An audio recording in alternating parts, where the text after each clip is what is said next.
bells. Stand by all stations. Attention, all districts. A 5-alarm fire, 5 bells. Move in immediately. That's it. Let's roll. Let's go. Firefighters.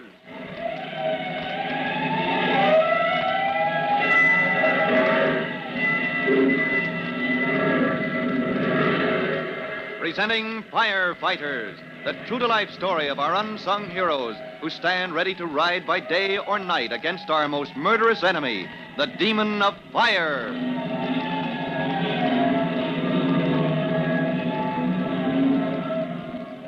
In just a minute, we'll move direct to the corner of Broad and Main, where Tim Collins, rookie fireman, is calling for a ladder to rescue a panic-stricken woman from the second floor of a blazing tenement building. She threatens to jump, but Tim is calming her with his voice.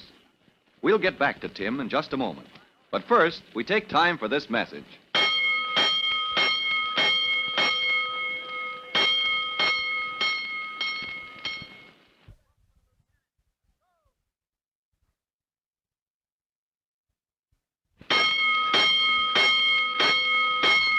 Let's go, firefighters. Let's go to the rear of the burning tenement at Broad and Main, where you remember Tim Collins has been sent to check up on the situation.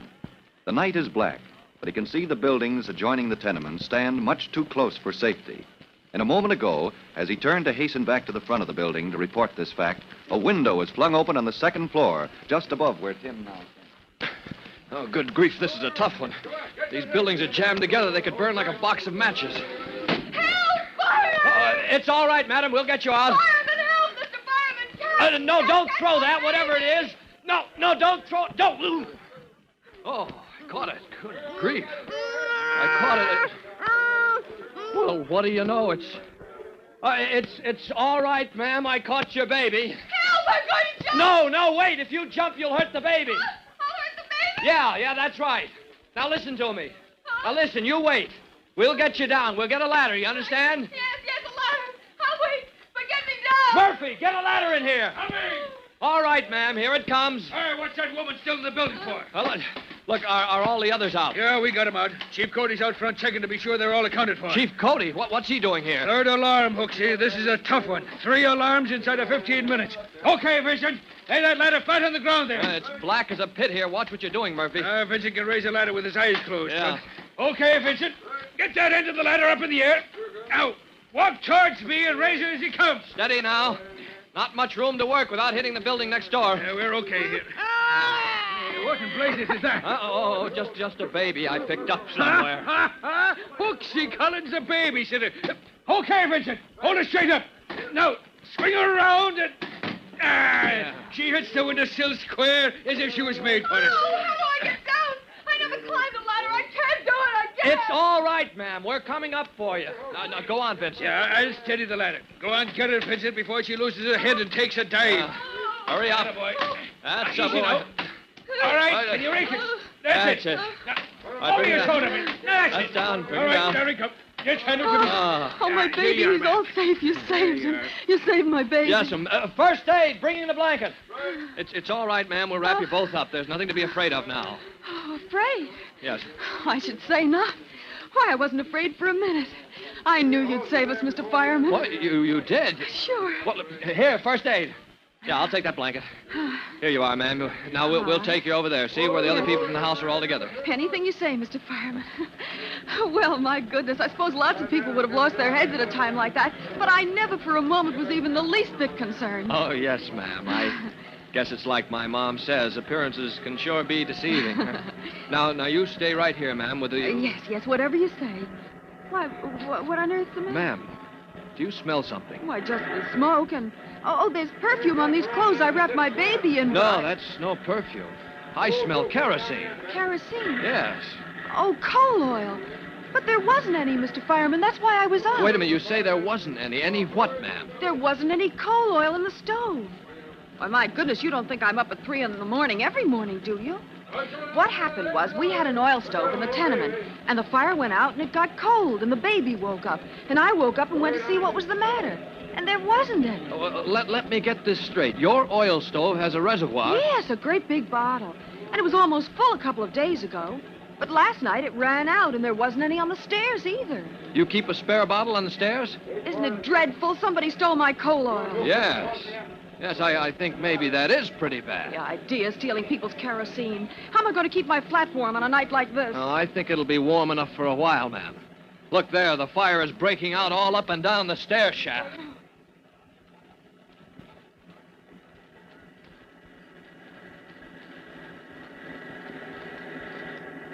Murphy! Private Murphy! I want you. Howdy, Chief.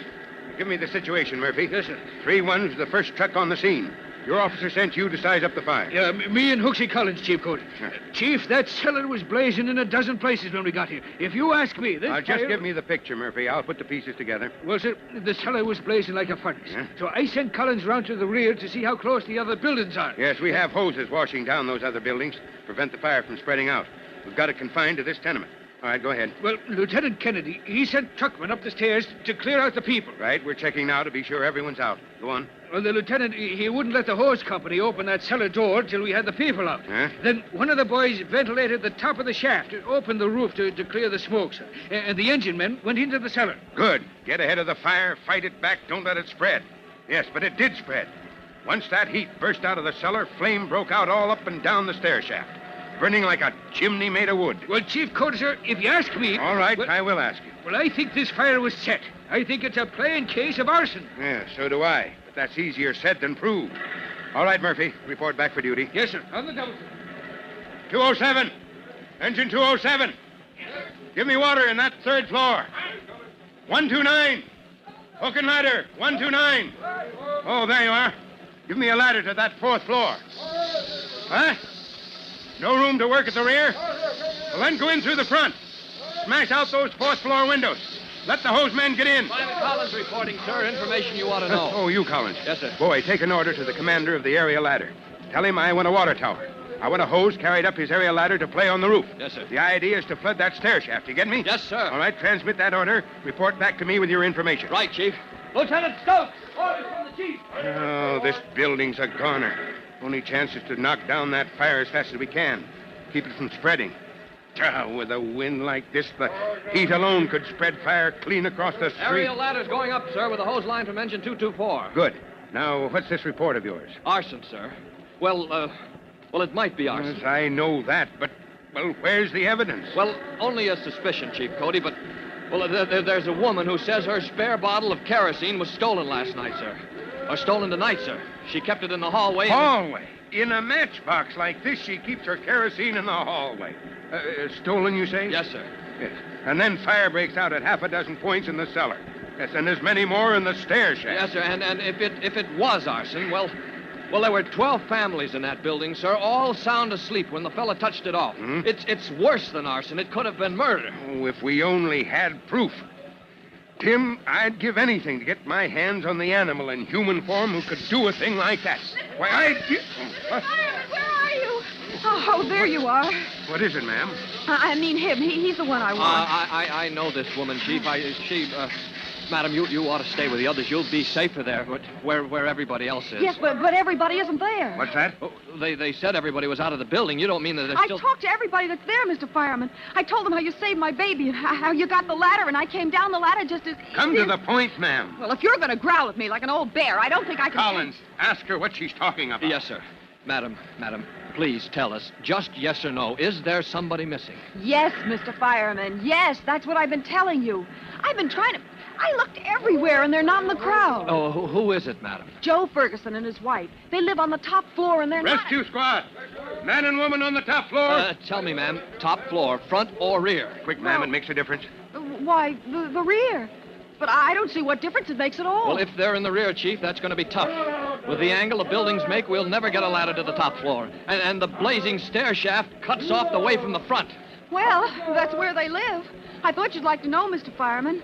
I just know you'll find some way to save the Fergusons.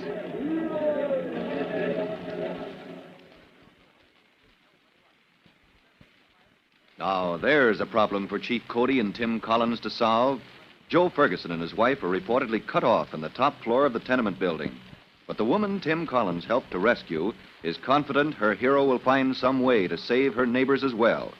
For what happens next be sure to listen to the next true to life episode of The Firefighters. In just a minute, Chief Bob Cody will tell you, boys and girls, how you can help the firefighters in your own hometown. But before you meet Chief Cody, here's something else you want to hear.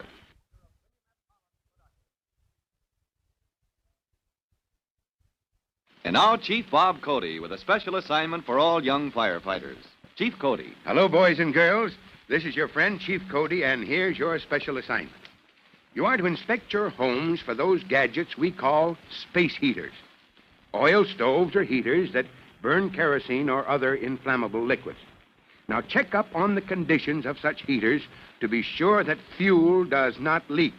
And check up on storage, because kerosene that is allowed to spill or to release its fumes anywhere in your home is a fire menace. If you use oil stoves or heaters in your home, take proper precautions now. That is all, firefighters. So long, I'll be in touch with you soon. Fire Chief Cody and the young rookie fireman Tim Collins will be back on the same station the next time you hear... That's it. Let's roll.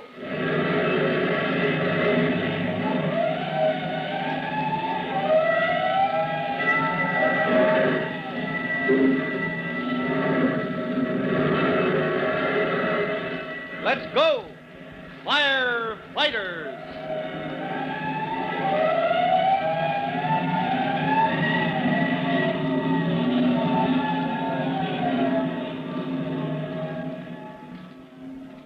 Firefighters is written by Frank Jones and is a copyrighted feature of William F. Holland Productions.